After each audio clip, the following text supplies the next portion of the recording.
Defender, MAN truck, Toyota, Sprinters, more Toyotas, a bunch more Defenders, a lot of Jeeps, again, more Defenders. It's just one small part of the car park.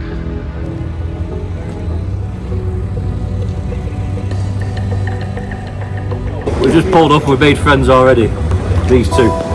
712 petrol pins gallon, another 716 diesel 5-speed, wrong, 5-cylinder automatic. Andy's got a pop top, which is really cool. It's an idea I was hoping to steal for my 6x6, and I think I've just figured out how to do it. Yeah, the blokes have just come out of the shop and it was like the Spider-Man meme, but he stood there like that. Yeah, put it on the road. I tow it, but if you can push it a little bit, because it's much easier then. We don't want you when Yeah. Hey, you're too fast for me. That's too fast. look at that. Okay, perfect. Yes, let's drink. Thank you, man.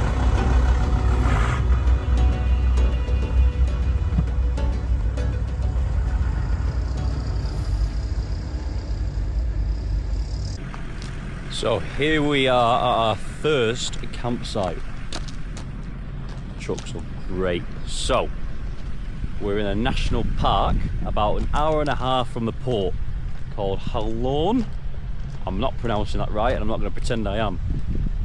But this is the sort of thing the Icelandics are cutting about in massive Chevy Tahoes, GMC, Super Duties, the Sierras. But this place, you just pull in, somebody comes around at some point and collects the money for you. Are you happy? Oh yeah. How's that for a beach? It's freezing down there. So I'm just going to set up camp now, get the awning out, get the chairs out, and most importantly, open that fridge because I've got a Hawkson's lager with my name written all over it.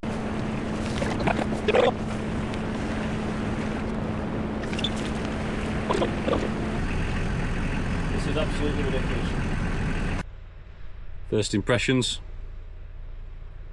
This is one serious country, and there's some serious rigs here. Gleeman! Some serious rigs here. We might find the pins guy might be out of its depth at some point. No. Definitely not. I don't know. Plenty of gin, fuck it, we'll be fine. Yes, gin! Them trucks have got like 42, 47 inch tyres on them that we've been seeing drive past us. It's just a bigger tyre to get stuck. Well, I'm sure we'll soon find out.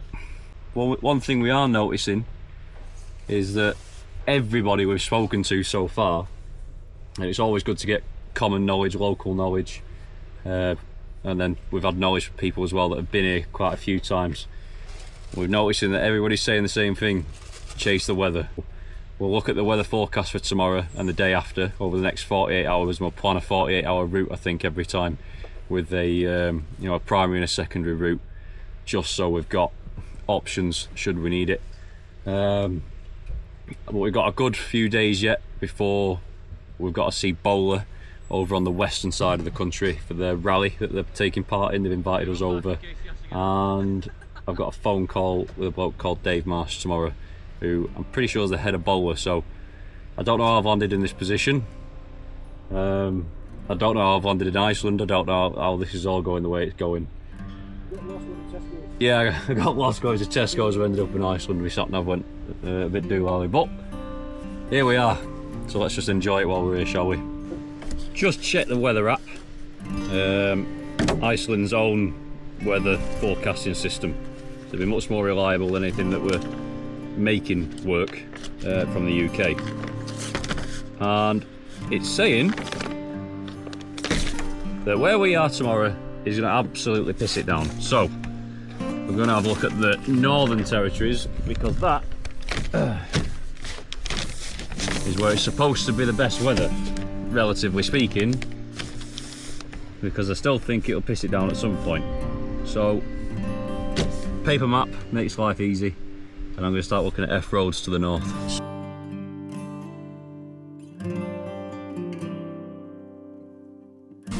We've got our route plan for tomorrow. We're going to drive from here, this campsite, and we're going to head to the start of the F910 in the south, follow it up north, and then cut west still along the same route. And then that'll join us onto the F905, and then we're going to follow that straight north until we get to a campsite, possibly depending on what time it is, but we might push on to a couple more campsites and see how we get on from there. But apparently, on the 905, there's a volcano that we'll see tomorrow, which should be cool. I've got it logged into my data maps on the Garmin Overlander and on my mobile phone. And the most important thing, though, I still think, is having a paper map. Corporal Adams, I've realised I saw you with a map earlier, so I thought I'd be very, very clever, and I purchased a fucking things you use with arrows on. Compass. I got a compass. The only thing is I can't remember where I put it. Yeah, don't worry about it. This map's in 1 in 47,000 for some weird reason. Instead of just using 1 in 50 or 1 in 25, it's in 1 in 47. Does it come in megabytes? Probably not. I have tried turning it off and on again, but it's still not working. But reset button, I'll check. I have folded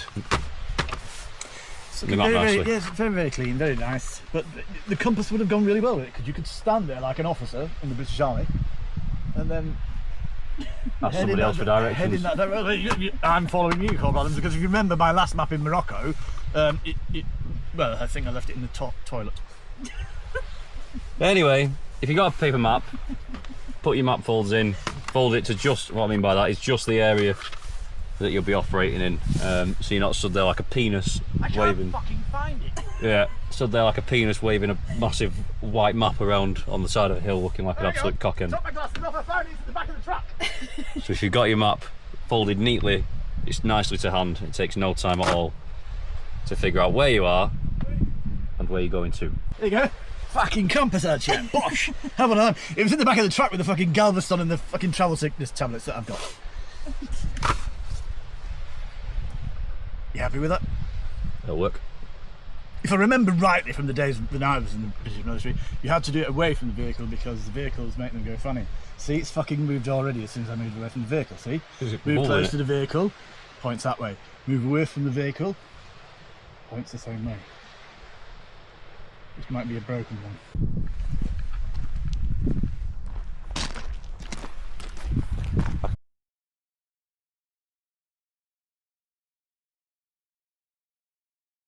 Cold, isn't it? Well, because it's cold and we've just got in and we're a little bit wet and warm, the windows are going to steam up almost straight away. But little notes in this, little features in this Defender that make life a little bit easier in these conditions is wind deflectors.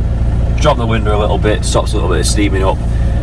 Obviously it's a Puma, so the heater works fantastically in this thing, but the great thing we've done with this one is we put a heated windscreen in, so when I press that button there, that little light comes on. That's a 10-minute timer that's going to heat that windscreen up, and it's going to keep any mist that builds up on the inside of it clear while we're driving. At that point the engine should be warm enough to take over, we'll have the heaters on and it'll warm this cab up and then we won't get any more mist and I can still see where I'm going.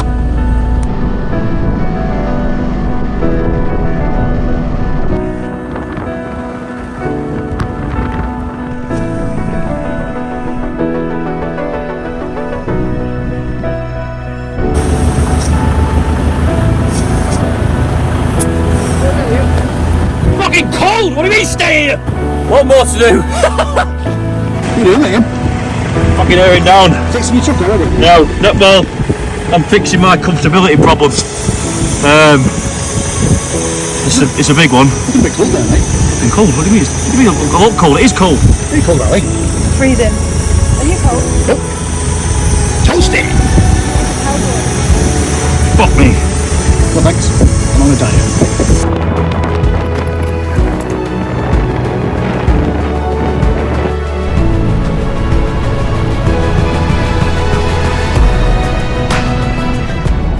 Would you say this terrain is much harder on the vehicles compared to Morocco?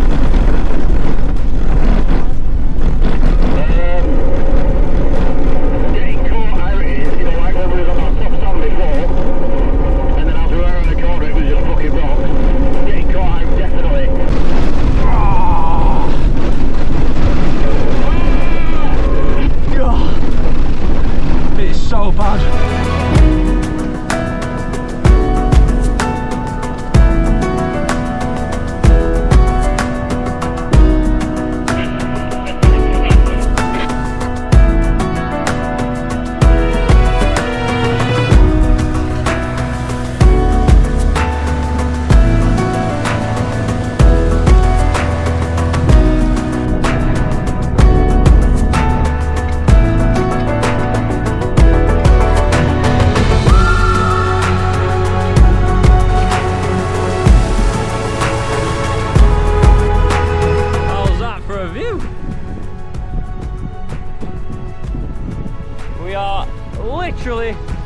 in the middle of nowhere on some volcanic lava field. I don't know what to tell you other than every penny of that Icelandic ferry is worth it.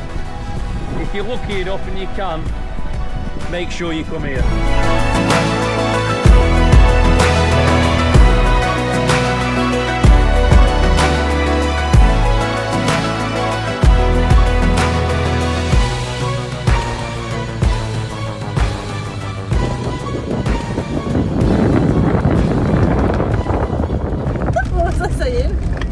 Said it's better, it's easier at speed. Oh yeah, it's a lot more comfier at speed. Yeah, over but this. we're stuck behind this bloke now, but it's not easier to drive at speed. In fact, it's 10 times more difficult because you've got to anticipate the road and what it's going to do. Like this bump right now, for example, if we were going faster, yeah, it could have pulled us into the left then, you know what I mean? So you've got to anticipate those kind of things. You want to brake into the hole, and then the second you get to the bottom of that hole, power straight away, and it'll stop that rebound of the suspension and stuff. And you've got to anticipate the fact that especially your fronts, your tyres are a lot lower pressure, so there's a delay in the steering.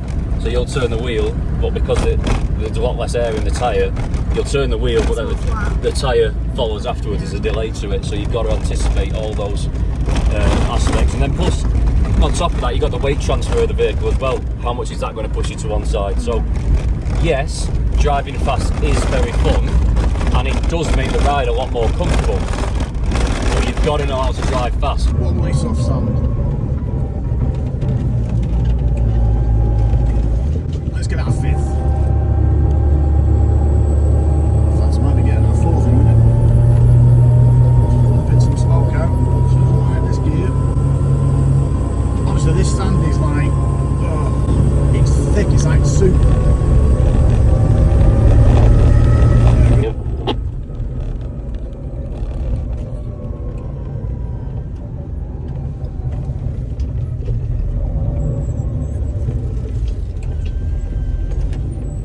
Stopped by a national park ranger. Kind of hoping we wasn't speeding. Oops. Okay, it turns out that you know, Corporal Flip-Flop hadn't fucked up. You know, the lady was just sat there having her lunch. I mean, what a fucking job, you know. I said, you know, what are you doing? She said, I drive the roads every day and, you know, make sure people are okay, and stop there for lunch. What a fucking job. Fucking park up, have lunch, take up the British idiots, direct them where they need to be going. Very, very similar to the UK. You know, in a national park now, you're not allowed to go off piste. Fucking very bumpy. You're not allowed to go off piste, but no fucking drama. She gave us a little bit of a flyer. It's here. Possibly should have read that before I carried on. But no. We're off now to see some sort of a fucking hole somewhere in the fucking floor. I'm not sure what's going on. But I'm following Corporal Flip-Flop and he's driving like a fucker. Again. Ah, come on, baby! Oh, this is good fun. Look at that view! I mean, the view from behind's probably better because the back end's hanging out everywhere, but that in front's pretty cool as well. Oh, this is one hell of a road. One hell of a road. Now this is one hell of a Land Rover. Mountain goat. Eh? Mountain goat. Mountain goat. Skips along the top of everything. Handles great. Suspension's fantastic. This is a fucking good truck. Straight in. Come on, power. There it is. Woo woo woo. Just drifting wide. Some jumps, ready?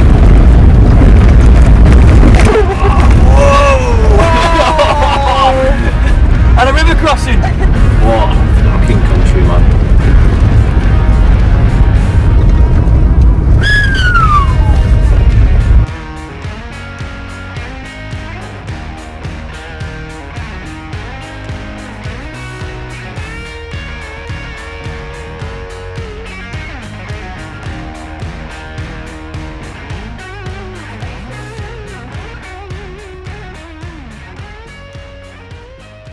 So, we're on F9, 10 at the minute, but that leads all the way to Asker. Asker is basically just a really big volcano, but it turns out you can't drive to the top of that, so I've got no interest in that one at the minute. What we're going to do instead is try and chase the weather again, back north and along Route F88, which is known for big river crossings. So hopefully by the time we get to these big river crossings, this rain will have subsided a little bit, and we can get the drone up and get some awesome footage of us being underwater like a submarine. Yeah, 2 o'clock now. There's a campsite at the end of F88. If we can't get down F88 because it's too much, we'll turn around and we'll find a different route back to the main road or something like that, or maybe even the camp down that way, which is only probably another 15 minutes down there. There is a campsite, so we've got options. That's the main thing. Yeah, that's the thing, isn't it? When you had a road like this in Morocco, you just went off the road and made your own road, whereas here you just can't do that. It's a massive no-no. So you can really feel all the bumps as you go over them. But it's a testament to how well the trucks have been built, because they're holding up alright at the minute.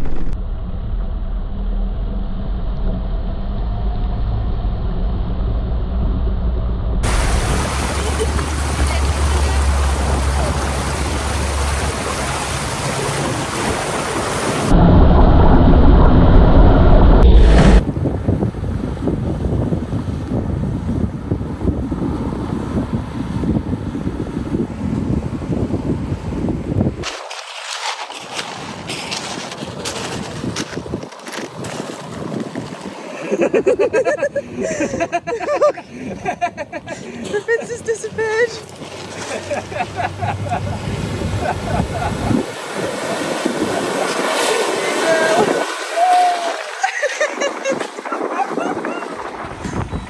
What are you doing? Well, I've never seen a volcano before, and I have now. So there's that one over there. We can't drive to this one, but I did try and walk, as you can see. you tried to walk, it didn't really work out. It's like sinking sand. So I've just sent this drone over now.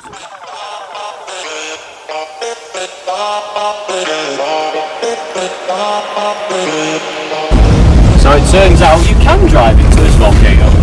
So we will! Let's just hope we don't go back. That could be a minor problem. I mean, it'd only be a problem for a split second, but then it's nobody's problem. You know what I mean? Well, there is that.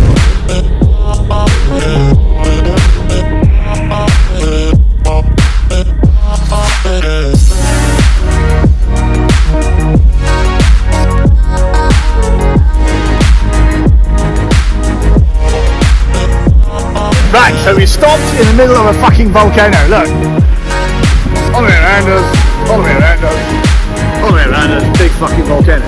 We stopped here because it's cold, and apparently in about 3 hours this thing's going to erupt. So if it erupts, it'll be nice and warm. We're not as fucking thick as what you think we are, really. The wind is brutal, but we are actually parked. He's going to stay here tonight, nice and quiet. Yeah, he's just said, can you stay here tonight? Don't think so much. So, yeah, I've never even seen a volcano, and I'm literally parked in one. No! No! No! No! What? No! I haven't got anything. No! I haven't got anything. Show me both your hands. No. You're not getting it. I'm not carrying rock. Get mad for myself. I'm here now. I've got a car full of rocks.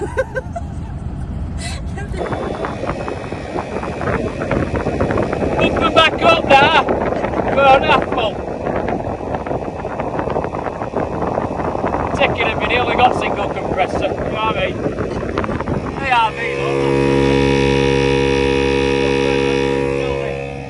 That's a clean bed kit, just not as good as that one over there. You know what I mean? Single compressor in here, he's got double. So, because it's a bit fucking quicker. It's alright.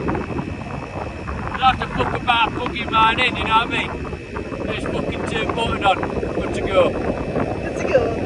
Good, go. Tell you what, we've done really well with the weather today, outrunning it where we can. I've been caught up in it a couple of times, you know, and it's limited the amount of footage that we could realistically get, but we wouldn't have got the footage we have got without taking the route we've taken. Today, You're a bastard. Some road that way. Yeah. Oh, there's a small trail here. Yeah.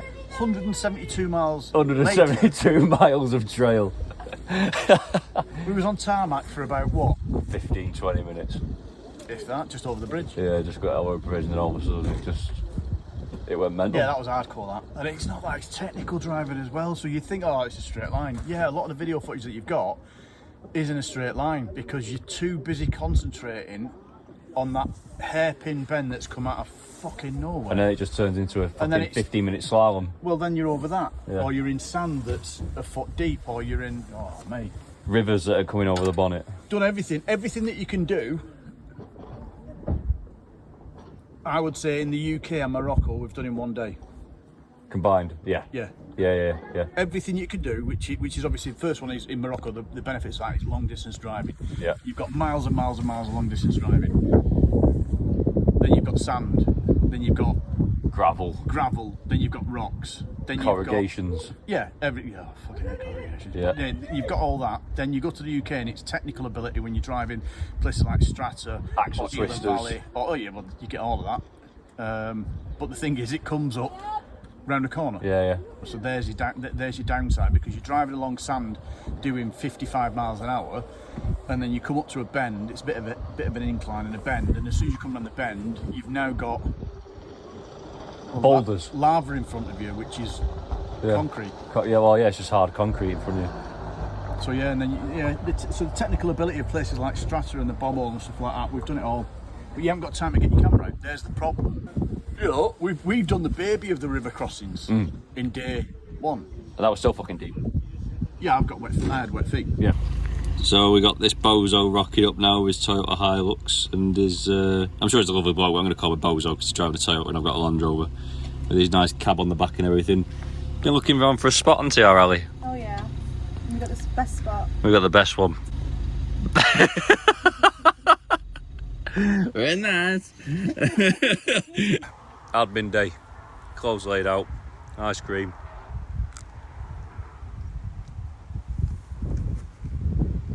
Women. Did you bring me one? What? An ice cream? No. Check bastard. Not my point. The ice cream van was just here. I'd love to tell you that this is really remote and we're on a campsite, like. In the middle of the boonies. In the middle of nowhere.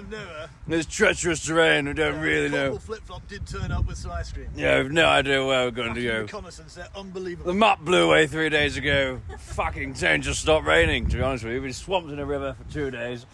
Camping on the roof, but, yeah, well. Corporal Adams, another beer or would you like a gin? No, get the champers out, we've got ice cream now. Alright, so what we're going to do then is just quickly talk you through what we check in the morning, basically, before we set off on both vehicles on trips like this. If you're at home, chill out. But when you're away, you've been over rough terrain and stuff like that, every single morning, these are the sort of things you want to be checking. Engine oil, that's a big one. I'll pull it out, I'll make sure it's an oil sort of texture to it, check the level, and then I'll be happy with that. If it needs a top up, I'll top it up. If it also does need a top up, I'll be looking at it and thinking, where's there a leak coming from? What could be the cause of that?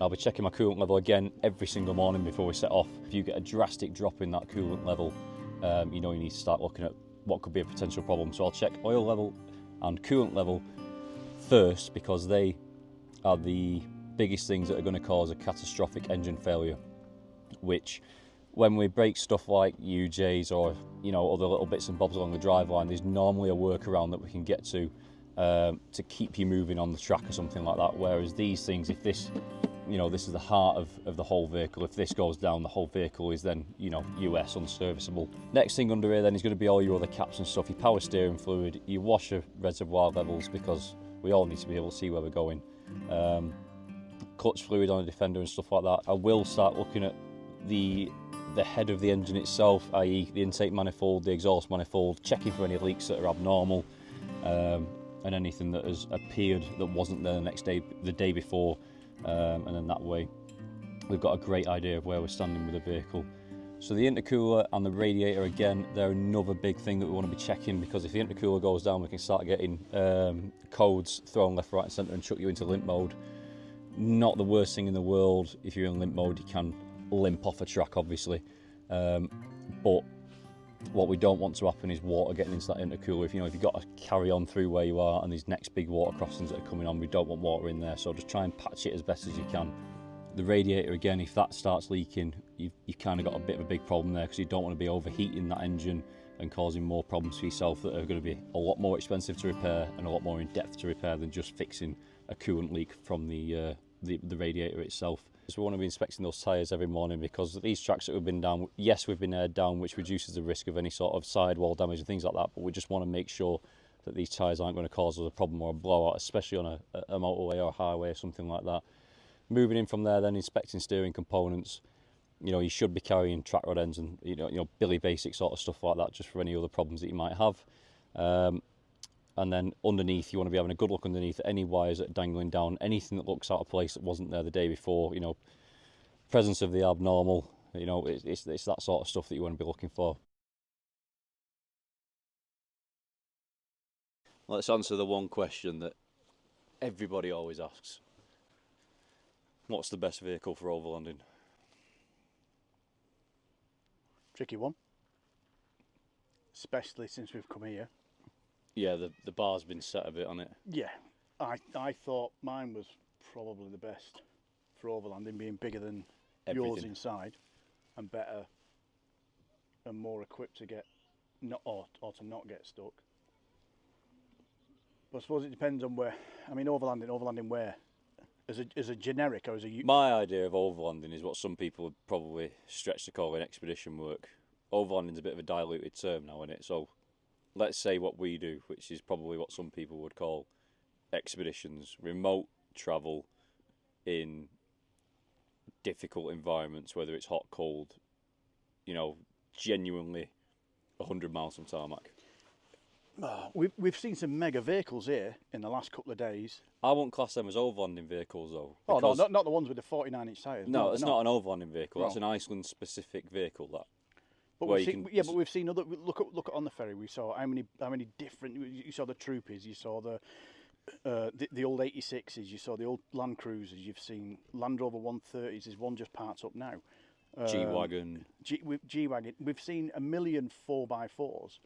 But which would be the... Well, I suppose it depends on what you want to use it for. I mean, you look at what we've done in the last...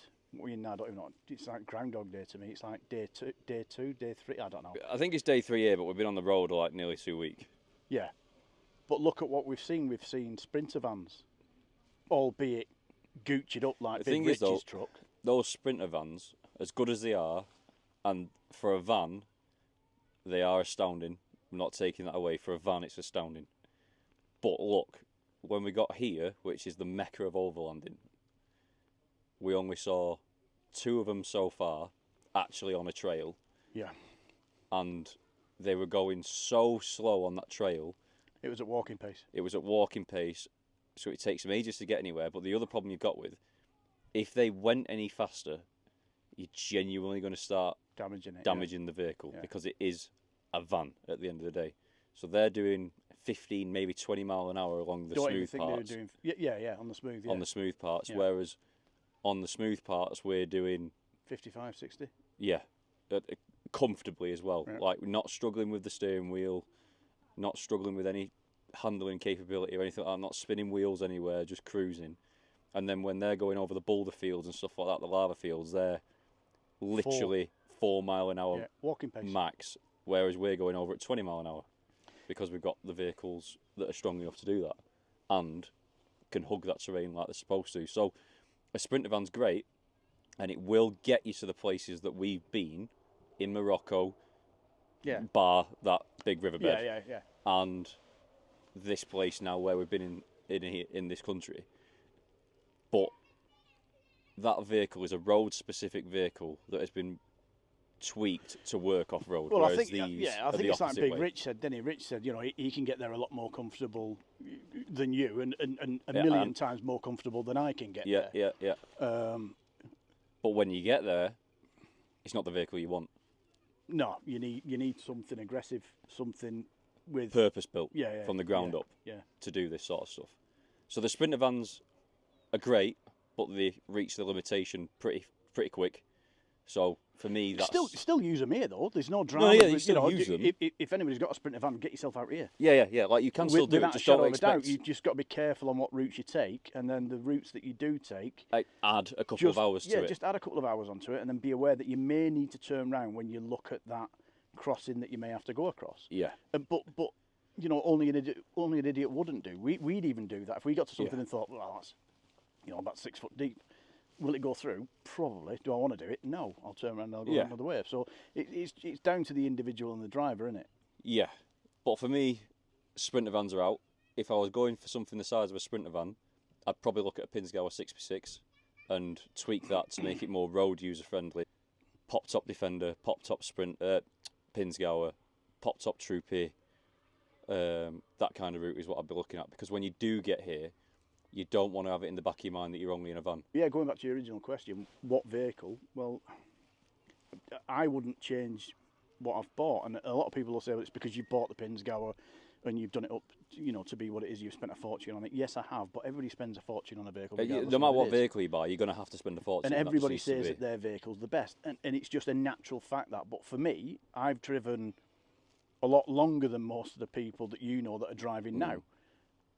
And I've driven everything from a lightweight petrol to a 90, from a County to a 90, from a 90 to the old Discovery, from the old Discoveries to the 300 TDI Discovery to the you know, the new, well, not the new D3, but the D3. I've got one of them.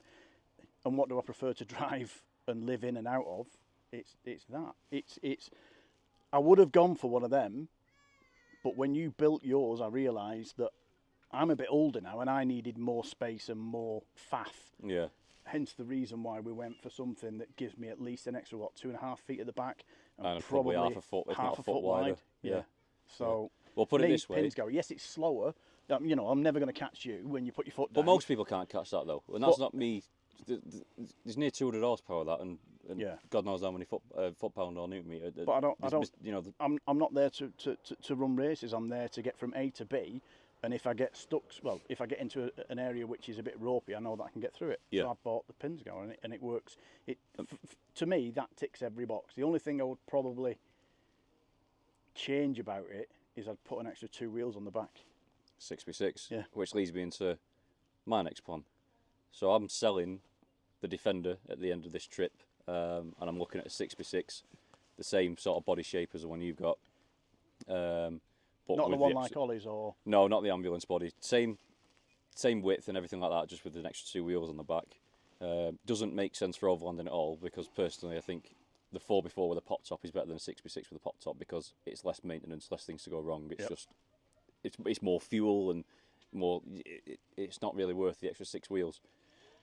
But I want a 6x6 because of my stupid idea that I've got, and I figured if I'm going to do something stupid, I'm not going to disclose what I'm going to do with it now, but I can guarantee you will never see another Pinzgauer like this. And it will be genuinely fantastic. Has it got a stripper pole in it? We can put one in it. It's big enough. What we could do is we could put it, instead of up and down, left to right. That's like a pull-up bar. Yeah, but you could get them all going along it then. Ah. See what I'm getting at? You could have a chain of strippers, not just one stripper on one pole. You could have multiple strippers on one pole. Quantity over quality. Yeah. Is what I'm getting at here. Anyway, so I think the 6x6 Pinzgauer. Well, actually, the 4x4 Pinzgauer is better than the 6x6 Pinzgauer, but I'm going to go for a 6x6 anyway. Or, and you know the Pinzgauer's good because everybody in Iceland's got Pinzgauers. They're absolutely everywhere. They're literally everywhere. Turned up thinking that nobody would have one, and we've seen what, 3, 4. Yeah. And one newer than that. One even newer than that. Wolfgang's is newer than that. Yeah. And it's mint. Whereas I'll go for the 6x6, which will be cool and all that. The other one I'd have is a 70 series Troopy with a pop top. It's basically that, but far more. But the problem is it's getting one. I'll get one. They're like hen's teeth. I'll get one. Even if it's left-hand drive, it doesn't bother me, because I don't really drive in the UK anymore. Well, so I think what we do, this sort of extended expedition overland, if you want to call it that, is you're going to want something like these, robust. I know the Pinzgauer is independent, but it's technically a beam axle. You know, it's that solid front end and solid rear end. Yeah. Same with the Defender. You know, what I mean by that is there's no upper or lower control arms on the Pinzgauer, so it's all, there's no bushes or anything like that on it. You know, big, heavy-duty vehicles for what we do, because yes, they're not perfect for getting there, like, you know, your other vehicles might be. But when you do get here, you go, nope, this is the vehicle I want right now, where it counts, not on the motorway where I can put up with it just being a bit loud or a bit rackety, or when it actually comes down to it and we need the vehicle to perform more than what our driving ability can achieve. It comes down to these vehicles. Yeah, which is why these two vehicles were built for what they are now. We knew exactly where we was going with them and what they were going to be used for. Hence the reason why they've had a lot of money thrown into them, especially this thing behind me. Yeah, that's. I'll never get back what I put into that. You never do. I'll be honest with you. The Pinzgauer, you'll double your money, but this, I'll never see the money I put into that ever.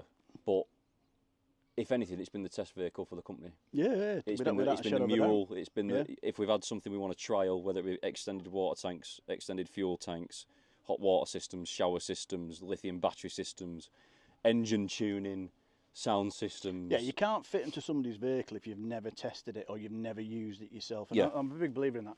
I hate seeing these companies online. I'm not going to name any of them. Everybody sees all these companies. And they've got these vehicles with all this kit on them.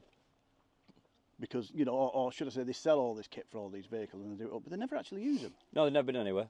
They don't leave the UK. They just sell the equipment. Yeah. Well, mate, And they've not designed the equipment themselves. It's been bought in these companies that are out there at the minute. They're selling all this Gucci kit, and some of it's great stuff, don't get me wrong, but they didn't build it, they didn't design it, they just bought it from somewhere else and now they're selling it to you. And I'm sorry, but using it for a couple of days out in the UK and saying this is great, it's not enough. But I'll tell you one thing though, the Defender, it's not going out of fashion. no, definitely not. How many did you see here? 40% of the vehicles are a Defender. Yeah, that's it. Another one brought in now. Yeah, 40% of the that's not just 40% of the vehicles in Iceland are Defenders. No, that's what we saw on the ferry. That is true. Yeah. But 40% of the vehicles that are coming from all over, because there's only one ferry to get here. Yeah. So everybody's got to come from all over Europe Yeah. just to get to that ferry point. 40% of them vehicles were Defender. I'd say 20% were Jeeps, the Jeep Wrangler, Yeah. the Rubicons. Yeah. There was a good number of Toyotas, and that's a mix between the Troopy and the 80 series. And there was a great mix of G-Wagon. Yeah, there was. There was a number of I was quite G-Wagons. impressed with the amount of G-Wagons. 2000, 2003s and onwards. Yeah. They were, And they were specced. Yeah, immaculate and Brand new paint fully, jobs. fully kitted up, ready for off-roading. But did you notice none of the vehicles, bar one Defender, were lifted to within an inch of the life with massive 35-inch tyres on? These people that have got money and been to these other companies through Europe, Yeah. and somebody's built them a truck and they've gone, yep, this is your truck. It's now ready for you to pick up. Harley boys are back. Them two bikes are great, aren't Yeah. they? Not one of them was lifted to an inch of its life, and none of them had big stupid tyres on. No. Which is what I've been saying for years. Keep it as standard as possible. Yeah. Uprate the suspension. Put better shocks on. But say, you could put longer shocks on if you do but the ride height and everything like that. Keep as close to standard as possible once you've got the weight in. So it's going to sag, so you're going to have to put better springs on, but don't send it up. Keep it standard as you can. And then the tyre sizes. Most common tyre size, 265, 75, 16, or the, what's on there? 33s on that, is it? Yeah, so 33s, yeah. So 31s or 33s, basically. Yeah. Because they're common. Yeah. You can get them everywhere. They're great, they're good enough. Probably not in Iceland because all their tyres are 46 inch minimum. 46 for their summer tyre. And 49 for the winter tyre. 49 for the winter tyre. Better. Right, just for the... He's built a Land Rover that's better than the Pinzgauer. Let's see what happens when we get to some really big, tricky, technical stuff and see who's built the better car or who's got the better car. Me? Wheel spinning, can't get up, I've got to give it. It's because I've got too much fuel in, it's because I've got too much water, I've got underslung tanks, that's the cause of the problem. Or my diff lock's not working, or this isn't. A bullshit. Hang on a minute. That diff lock is the best working diff lock by anybody's ever built. I'm telling you now, that will not come out when you fail to climb up a hill. You said to me coming up this grass verge before, you was like, oh, make sure you got it in 4-wheel drive, otherwise you'll chew up the grass. She reversed back in rear-wheel drive. That's because your tyres are balding faster than mine. That will outperform you in technical areas all day long. No, wrong. Oh, God. And I'll explain this. Go on. That vehicle will outperform the Defender all day long. However, Not if I'm driving it. this is where I'm getting at. With you in the driver's seat of the Pinzgauer and me in the driver's seat of a Defender, I can outdrive you. Bullshit. A bullshit. We'll see. It will occur on this trip, and you'll be going, Dad, can you pull me up with the pins? Nope. I'm telling you, it's going to happen. Nope. It's going to happen. I can outdrive you. There's more discovery bits on that. I can outdrive you in a Mini Cooper along these roads. There's more discovery bits on that at this moment in time than there is Defender bits. Because you've nicked There's an awning. Whose is the winch? That's nothing to do with Land Rover though. They're bolt-on parts. It was on a Land Rover. It was. That's about the only sort of relevance this has got. Yeah, just face The it. Terra Firma winch that I bought failed 5 times out of the 6 times I've used it. Do you know that one that I bought? Well, no, sorry, didn't buy. That came with the vehicle. That had already been on. 10 years. It had already been on 2 years. The one that's still working now. And I bought that car 8 years ago. So that's 10 years. 10 years it's been on there. Never failed. Nope. That brand new Terra Firma one I tried using 6 times and it broke 5 times. I've only had it 18 months. Really? 18 months I've had that thing. What did you buy Terra Firma for? The crap. Well, I know that now.